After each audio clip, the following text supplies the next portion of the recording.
কষ্টের পরেই আছে সুখ, কষ্টের পরেই আছে সুখ। আমাদের জীবনে সুখ বেশি, কষ্ট কম। কয়দিন না খাইছিলাম, কয়দিন বিপদে পড়ছি, কয়দিন ডাকাইতে ধরছে, এক মাসের মধ্যে অসুস্থ থাকি কয়দিন আর সুস্থ থাকি কয়দিন, এটা হিসাব করে না। অসুস্থ যে ছিল খালি এটা খেয়াল রাখে, আছে না নাই? তার মানে ইন্না মাআল উসরি ইউসরা, দুঃখের পরে আছে সুখ, মোটিভেশন, প্রাণটা আবার উদ্বেলিত হয়ে ওঠে। তাই তো আসলে তো দুঃখের পরে সুখ। এজন্য কষ্ট যখন পাবেন, অসুস্থ যখন হবেন, ওইখানেও আনন্দ করবেন, কারণ সামনে আরাম আসতেছে। সুবহানাল্লাহ পড়েন। মুমিনের হারাবার কিছু নাই, দুঃখ পাওয়ার কিছু নাই। মুমিন অসুস্থ হলে অসুস্থতার মাধ্যমে তার রোগের মাধ্যমে তার গুনাহ ছড়ে যায়, সে আল্লাহর কাছে প্রিয় হয়ে ওঠে। তা আমাদেরকে কেউ হারাইতে পারে? কথা বলেন, আমাদের কেউ ভয় দেখাইতে পারে? মোটিভেশনাল সূরা, সূরাতুল ইনশিরাহ আর সূরাতুদ দুহা, এখানে অনেক হিউজ মোটিভেশন আছে। যারা হতাশ, যাদের জীবন ভাল লাগে না, মরে যেতে মনে চায়, গার্লফ্রেন্ড গালি দিছে, আছে না নাই? আবার বয়ফ্রেন্ড গার্লফ্রেন্ডের গালি দিছে, এ ওড়না পেঁচায়া ফ্যানের মধ্যে ঝুলে আত্মহত্যা করে। কত বড় পাগল তুই, মরলি কেন? গালি দিছে তো কি হয়েছে? হ্যাঁ, বুঝতে চায় না, হতাশ হয়ে যায়। আর বয়স কম তো, ইচড়ে পাকা, অল্পতে কাবু হয়ে যায়। এই সূরাগুলো পড়ে না, এখানে আশার বাণী আছে। আজকে আমি জানি কথা শোনাবো আপনাদেরকে, শুরুতে আগে সংক্ষেপে বলে দিই। এই সূরার মূল কথা হচ্ছে, মানে সেন্ট্রাল থিম বা সাবজেক্ট ম্যাটার, সূরাতুদ দুহার কেন্দ্রীয় আলোচ্য বিষয় হচ্ছে নিরাশ হবেন না, হতাশ হবেন না, হাল ছাড়বেন না, ভরসা রাখবেন কার উপর? মুমিনরা নিরাশ হয়, হতাশ হয়, হাল ছাড়ে নাকি ভরসা রাখে? কার উপর ভরসা? কার উপর? না নৌকার উপর? ধানের শীষ, নাঙ্গল, হাত পাখা, দাড়িপাল্লা, ভরসা থাকবে একজনের উপর। চিল্লায় বলেন, তিনি কে? Never be sad, never lose hope. Every time you feel like you cannot go on, you feel so lost that you are so alone. Don't despair and never lose hope, 'cause Allah is always by your side. Inshallah, inshallah, inshallah, you'll find your way. Inshallah, inshallah, inshallah, you'll find your way. Every time you feel like you cannot go on, you feel so lost that you are so alone. Don't despair and never lose hope, 'cause Allah is always by your side. Inshallah, inshallah, inshallah, you'll find a way. Inshallah, inshallah, inshallah, you'll find a way. ঠিক কি না? কি সুন্দর nasheed. Never lose hope, you will find your way. তুমি তোমার পথ খুঁজে পাবে। আমাদেরকে পথ দেখায় কে? এজন্য সূরাতুদ দুহার কেন্দ্রীয় আলোচ্য বিষয় হচ্ছে হতাশ হওয়া যাবে না, নিরাশ হওয়া যাবে না, হাল ছাড়া যাবে না, ভরসা রাখতে হবে একজনের উপর। চিৎকার করে বলেন, তিনি কে? হতাশ যারা, ফ্রাস্ট্রেটেড, আপসেট পিপল, তাদের জন্য, হতাশ ব্যক্তিদের জন্য এই সূরাটা একটা আলোক পত্রিকা, একটা আলোর মশাল। এই সূরাটা পড়লেই হতাশ ব্যক্তিরা মনে শান্তি পায়, আশা ফিরে পায়, দিক ফিরে পায়। ঠিক কি না? এই সূরাটা নাজিল হওয়ার একটা ব্যাকগ্রাউন্ড আছে, শুনবেন। বিষ্ণু ঈসা ইসলামের কাছে যখন ওহী নাজিল হতে শুরু করলো, বিষ্ণু ঈসা ইসলাম ওহীর কথাগুলো পৌঁছে দিতে লাগলেন। যাই নাজিল হতো বিষ্ণুনবী পৌঁছে দিতেন, বিশ্বনবী সাহাবাদের কাছে শেয়ার করে দিতেন। যেটাই নাজিল হতো তিনি পৌঁছে দিতেন, যেটাই, কারণ আল্লাহর আদেশ, ইয়া আইয়ুহার রাসূল বাল্লিগ মা উনসিলা ইলাইক, ও নবী আপনার কাছে আমি ওহী থেকে যা নাজিল করি সব পৌঁছে দেন, একটাও গোপন করা যাবে? আল্লাহর কাছ থেকে বিশ্বনবী যে সমস্ত মেসেজ, ইনফরমেশন, তথ্য, রেভেলেশন ওহী পেয়েছে, একটাও কি বিশ্বনবী গোপন করেছে? সব প্রকাশ করে গিয়েছে, সব শেয়ার করে গিয়েছে। বিশ্বনবী শেয়ার করতে লাগলেন। সকালে যা নাজিল হয় শেয়ার করেন, দুপুরে নাজিল হয় শেয়ার করেন, রাতে নাজিল হয় শেয়ার করেন, শেয়ার করতে লাগলেন। কিন্তু কি অবাক করা কাণ্ড, হঠাৎ করে এই ওহী আসার ধারাবাহিকতা আল্লাহ বন্ধ করে দিলেন। ওহী আর আসে না। আকাশ থেকে নতুন তথ্য আর নামে না। ঘটনা কি? ওহী আসে না কেন? তথ্য আসে না কেন? জিব্রাইল আসে না কেন? কোন বর্ণনায় এসেছে 15 দিন, কোন বর্ণনায় 1 মাস, 3 মাস, এমনকি 6 মাস পর্যন্ত বর্ণনা পাওয়া যায় যে বিশ্বনবীর কাছে 6 মাস ওহী আসে নাই। বিশ্বনবী তো অবাক, ঘটনা কি? ওহী নামে না কেন? আর ওহী না আসলে তো বিশ্বনবী শেয়ার করতে পারে না। এতদিন যা আসতো বলে বেড়াতো, এখন আসেও না, বলতেও পারে না। কাফির মুশরিকরা বিশ্বনবীর গালি দিতে শুরু করলো, মুহাম্মদের রব মুহাম্মদের ভুলে গেছে, মুহাম্মদের আল্লাহ মুহাম্মদের ছেড়ে দিয়েছে। বিশ্বনবীর চাচি আবু লাহাবের স্ত্রী উম্মে জামিল বলতে শুরু করলো, কি মুহাম্মদ, তোমার শয়তানটা তোমার কাছে আসে না? শয়তান দ্বারা তিনি জিব্রাইলকে বুঝিয়েছেন যে তোমার জিব্রাইল তোমার কাছে আসে না। এভাবে সবাই গালমন্দ করতে শুরু করলো যে মুহাম্মদের আল্লাহ মুহাম্মদকে ভুলে গিয়েছে। বিষ্ণু ইসলাম নিজেও হতাশ হয়ে গেলেন, কি রে ওহী আসে না কেন? আমার কোনো ভুল হচ্ছে না তো? আমার কোনো অপরাধ হয়ে গেল না তো? আল্লাহ কি আমার উপর অসন্তুষ্ট হয়েছেন? আল্লাহ কি আসলেই আমারে ভুলে গেছেন? আল্লাহ কি আমাকে ত্যাগ করেছেন? তিনি কি আমার উপর রেগে আছেন? আমরাও মাঝে মাঝে এরকম হতাশ হয়ে পড়ি। এরকম হতাশ লোক আছে না নাই? কিরে আমার দোয়া কবুল হয় না কেন? আল্লাহ আমার ডাকে সাড়া দেয় না কেন? আমার জীবনে এত দুঃখ কেন? আমার জীবনে তো ভালো কিছু হয় না, খালি সব কষ্ট আমার কেন? এরকম আছে না নাই? এরকম হতাশদের জন্য এই সূরাটা একটা আলোকবর্তিকা, মোটিভেশনাল সূরা। আলহামদুলিল্লাহ পড়েন। বিশ্বনবীকে আল্লাহ আশ্বস্ত করলেন আর এই সূরাটা নাজিল করলেন আর বললেন ওয়াদ-দুহা। ওয়াদ-দুহা, দুহা মানে আলো, দুহা মানে আলো, প্রভাতের সূর্য কিরণের শপথ। Look up, the sunlight, it's a very beautiful day out there. ও নবী হতাশ হবেন না, বেরোন, সকালের সূর্যটা কত সুন্দর, কি ঝলঝলে পৃথিবী, ফকফকে আর তকতকে, দেখলেই মনটা ভরে যায়, ঠিক কি না? দুহা, দুহা মানে আলো, আশার আলো, সম্ভাবনার আলো। আমাদের জীবনে আলোর দরকার আছে না নাই? আলো না থাকলে আমরা বাঁচতে পারবো? আলো লাগে বড় আলো। এই আজকে আলো না থাকলে আমরা দেখা যাইতো? এজন্য কোরআনকে আল্লাহ আলো বলেছেন। কোরআনকে কি বলেছে? কিতাবুন আনজালনাহু ইলাইকা লিতুখরিজান নাসা মিনাল যুলুমাতি ইলান নূর। Muhammad, I've revealed this holy Quran unto you to lead the mankind out of darkness into the light. অন্ধকার থেকে লাইট, লাইট মানে কি? আলো, আলোর দিকে নেয়ার জন্য কোরআন পাঠিয়েছি। আবার বিশ্বনবীকেও আল্লাহ নূর, নূরের সাথে তুলনা করেছেন। আবার বিশ্বনবী আল্লাহর কাছে নূর চাইতেন, বলতেন আল্লাহ আমার ডানে আলো দাও, আমার বায়ে আলো দাও, আমার সামনে আলো দাও, পিছনে আলো দাও, উপরে আলো দাও, নিচে আলো দাও, আমার দেহে আলো দাও, আমার মাংসপেশির ভিতরে আলো দাও, আমার হাড্ডির ভিতরে আলো দাও, আমার জন্য তুমি আলো দাও। পড়েন আমিন। এজন্য আলো ছাড়া বেঁচে থাকা অসম্ভব।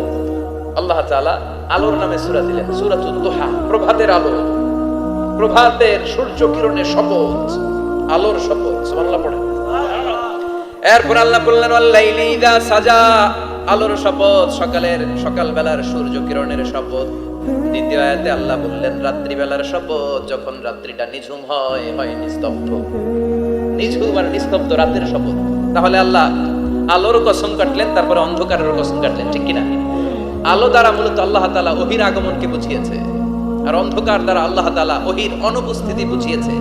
এটা দিয়ে আল্লাহ বুঝাতে চাইলেন, ও নবী, কাফির মুশরিকরা আপনারা গালি দেয়, ওরা বলে যে আমি আপনারে ভুলে গেছি, আমি আপনারে ত্যাগ করেছি, আমি আপনার প্রতি অসন্তুষ্ট। না না, আমি ইচ্ছা করে ওহী পাঠাই না, কারণ সব সময় আলো থাকলে ভালো লাগে না, কিছু সময় অন্ধকারের দরকার আছে না নাই? বুঝে শুনে উত্তর দিয়ে। 24 ঘন্টা আলো, 365 দিন খালি আলো আলো আরো আলো। যদি সূর্যের আলো সব সময় থাকে 365 দিন, ভালো লাগবে? রাতে ঘুমাবেন কেমন? আবার সব সময় ঘুটঘুটে অন্ধকার, আলো নাই, ভালো লাগে?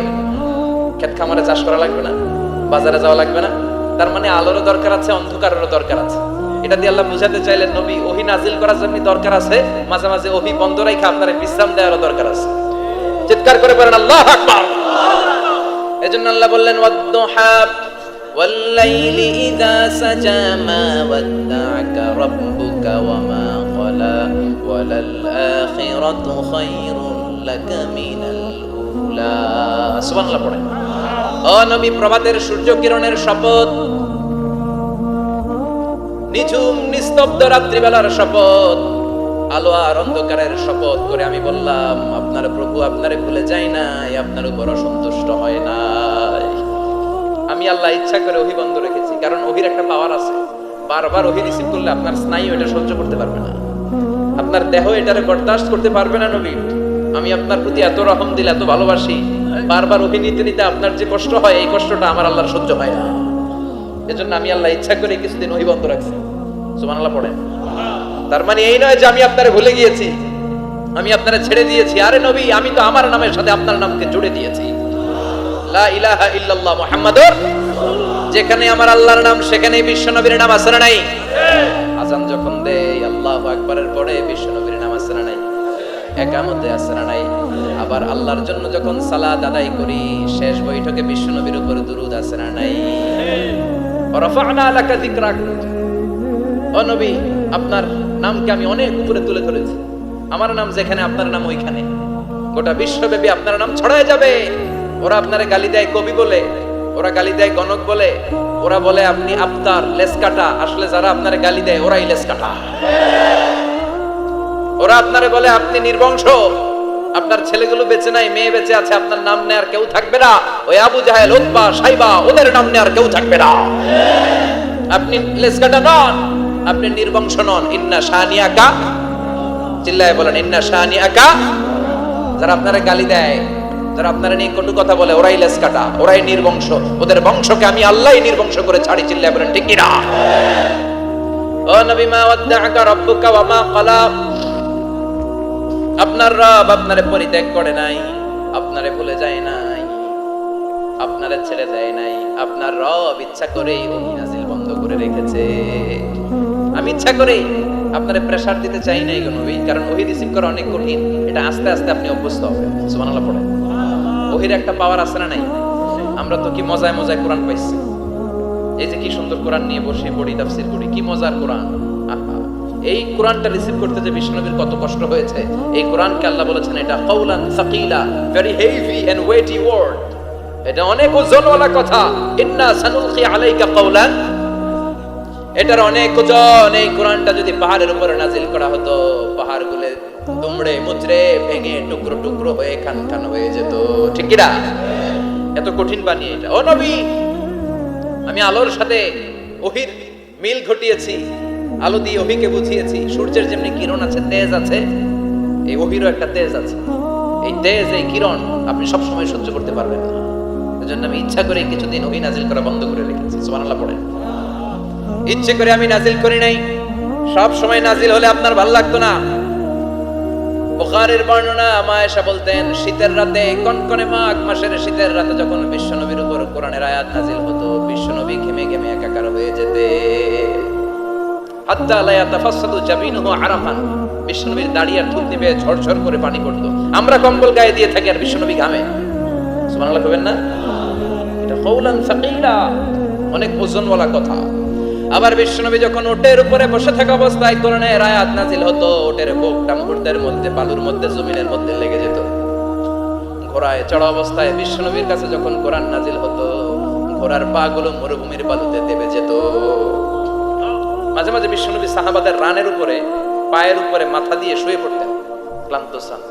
যায়েদ বিন হারেসা, বিশ্বনবীর পালক পুত্র, তার পায়ের উপরে মাথা রেখে বিশ্বনবী একবার কথা বলতে বলতে ঘুমিয়ে পড়লেন। ঘন্টাখানেক ঘুমালেন। যায়েদ বিন হারেসা বলে, আমার কাছে তেমন কোনো কষ্টই হচ্ছে না, বিশ্বনবীর মাথাটা খুব বেশি ওজন মনে হচ্ছে না। ঘন্টাখানেক পর বিশ্বনবীর চোখ খুললেন, আর খোলা মাত্রই ওনার উপর ওহী কোরআনের আয়াত নাজিল করতে শুরু করলো। কে? যায়েদ বিন হারেসা বলে, যখনই কোরআনের আয়াত নাজিল হতে শুরু করলো, আমার মনে হচ্ছে বিশ্বনবীর মাথাটা 50-60 কেজি ওজন বেড়ে গিয়েছে। বিশ্বনবীর মাথার ওজনে আমার পায়ের রান ফেটে যাবে, আমার পায়ের হাড্ডি ফেটে যাবে, আমার পাটা ভেঙে খান খান হয়ে যাবে মনে হচ্ছিল। তার মানে কোরআনের আয়াত যখন নাজিল হয়, বিশ্বনবীর উপর একটা প্রেসার আছে না নাই? এজন্য আল্লাহ বললেন, নবী আমি আপনার ভুলে যাই নাই। কাফেররা যেমনি আপনারে গালি দেয় যে আমি আপনারে ভুলে গিয়েছি, আপনার উপর আমি অসন্তুষ্ট, নেভার, অসম্ভব। আমি আপনার উপর কখনো অসন্তুষ্ট নই, বরং আমি ইচ্ছা করি আপনার উপর থেকে প্রেসার কমিয়ে দেওয়ার জন্য কয়েকদিন ইচ্ছা করে আপনারে ছুটিতে রাখছি। সুবহানাল্লাহ পড়েন, যাতে করে আবার এনার্জি গায়ে নেওয়ার পরে নতুন করে কোরআনের আয়াত রিসিভ করার জন্য আপনি সক্ষম হন। চিল্লায় পড়তে হবে আল্লাহু আকবার।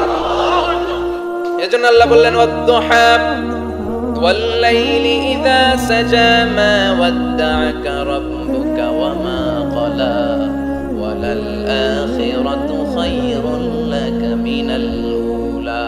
এরপর আল্লাহ বললেন নবী ওয়ালাল আখিরাতু খায়রুল লাকা মিনাল উলা and verily indeed the hereafter is far better for you than this dunya এই দুনিয়ার চেয়ে আপনার জন্য আখিরাতটা অনেক দামি খায়রুল লাকা মিনাল উলা এই দুনিয়ার চেয়ে আখিরাতটা অনেক শ্রেষ্ঠ এক আল্লাহ বললেন দুনিয়ার চেয়ে আখিরাত শ্রেষ্ঠ আর এক আয়াতে আল্লাহ বললেন দুনিয়ার চেয়ে আখিরাত হলো স্থায়ী ঠিক কি না বাল তুমফিরুনাল হায়াতাদ দুনিয়া ওয়াল আখিরাতু খায়রুন ওয়া আবাকা তোমরা দুনিয়ার জীবন নিয়ে পাগল করা হয়ে থাকো আল্লাহ বললেন দুনিয়ার জীবনের চাইতে আখিরাতের জীবন শ্রেষ্ঠ এবং স্থায়ী ঠিক কি না কার কথা দুনিয়া স্থায়ী না আখিরাত স্থায়ী দুনিয়া শ্রেষ্ঠ না আখিরাত শ্রেষ্ঠ কিন্তু আমরা কোনটার পিছনে দৌড়াই খালি দুনিয়া দুনিয়া দুনিয়া কে মজা ले लो दुनिया तुम्हारी है কিন্তু জান্নাত কে মজা ले लो জান্নাত तुम्हारी है ওইটা কয় না আছে না নাই দুনিয়ার পেছনে পাগল হয়ে আমরা পড়ে থাকি এই দুনিয়ার জীবনটা একটা মায়াজাল এটা একটা মরিচিকা এই মরিচিকা এই ধোঁকা এই লালসা আর এই মায়াজালের পেছনে আমরা ছুটছি ছুটতে ছুটতে হুট করে একবার কবরের ভিতরে ঢুকতে হবে কথা বলেন তখন আমাদের টনক নড়বে এজন্য দুনিয়া মুমিনদের জন্য শ্রেষ্ঠ আর স্থায়ী জায়গা নয় মুমিনের আসল জায়গা হচ্ছে আখিরাত মুমিনের শান্তি আর কল্যাণের জায়গা হচ্ছে আখিরাত জান্নাত হচ্ছে মুমিনের শেষ ঠিকানা চিৎকার করে বলেন ঠিক কি না সেটাই বিশ্বনবী বললেন নবী কাফির মুশরিকদের কথা আপনি কান দিবেন না ওদের কথায় হতাশ হবেন না নিরাশ হবেন না হাল ছাড়বেন না ভরসা রাখবেন কার উপর কারণ ওয়ালাল আখিরাতু খায়রুল লাকা মিনাল উলা এই দুনিয়ার জীবন ক্ষণস্থায়ী জীবন চিরকালীন জীবন হলো আখিরাত নবীরে কিভাবে আশ্বাস দিতেছে দেখছেন অ্যাসিউরেন্স করতেছে কনফার্মেশন এই সূরাটা যে শান্তির সূরা মোটিভেশনের সূরা অনুপ্রেরণার সূরা ইন্সপাইরেশন যে জায়গায় প্রতিটা আয়াতে আপনি ইন্সপাইরেশন পাবেন তো প্রতিটা আয়াতে আপনি উজ্জীবিত হবেন সজীব হবেন এনথিউসিয়াস্টিক এন্ড এনার্জেটিক হবেন আপনি এনার্জি ফিরে পাবেন আলহামদুলিল্লাহ পড়েন এরপরে বিশ্বনবীর আরো খুশি করার জন্য আল্লাহ বললেন ওয়ালা সাউফা ইউতিকা রাব্বুকা ফাতারদা ও নবী অচিরে এমন এমন জিনিস আমি আপনারে দান করব এগুলো পেয়ে আপনি খুশি হয়ে যাবে কে বলে কারে বলে শুনতেছেন বুঝতেছেন কষ্ট হচ্ছে না তো ওয়ালা সাউফা ইউতিকা রাব্বুকা ফাতারদা অচিরেই এমন এমন জিনিস আমি আল্লাহ আপনারে দান করব ওরা আপনারে গালি দেয় ওদের কথা আপনার মন খারাপ আপনি হতাশ ভয় পাবেন না হতাশ হবেন না নিরাশ হবেন না আমার উপর ভরসা রাখেন না এমন এমন জিনিস আমি আপনারে দেব ফাতারদা ওগুলো পেয়ে আপনি খুশি হয়ে যাবেন সুবহানাল্লাহ পড়েন আল্লাহর কাজই হলো বিশ্বনবীরে খুশি রাখা verily I'm going to give you something that will make you happy এমন জিনিস আপনারে দেব নবী আপনি খুশি হয়ে যাবেন আল্লাহর কাজই হচ্ছে বিশ্বনবীরে খুশি রাখা যেখানে বিশ্বনবীর মন খারাপ ওইখানে বিশ্বনবীর আল্লাহ আছে না নাই বিশ্বনবীর উপাধি দিয়েছেন আল্লাহ হাবিবুল্লাহ কি দিয়েছে আর সাইয়েদনা ইব্রাহিমের উপাধি খলিলুল্লাহ দুইজনই আল্লাহর প্রিয় দুইজনই উলুল আজমি মিনার রাসূল কিন্তু খলিল মানেও বন্ধু হাবিব মানেও বন্ধু খলিল মানে এমন বন্ধু যেই বন্ধু আল্লাহরে খুশি করার জন্য কাজ করে আর হাবিব মানে এমন বন্ধু যেই বন্ধুরে খুশি রাখার জন্য আল্লাহ নিজেই কাজ করে কি শান কি মান এই নবীর আর ওই নবীরে গালি দেয় এগুলো জাহান্নামের নরকীট আর পিতৃ পরিচয়হীন জারদ সন্তান as a father as a teacher as a commander as a lawgiver as a lawmaker as a reformer of the society Muhammad is the superman of the world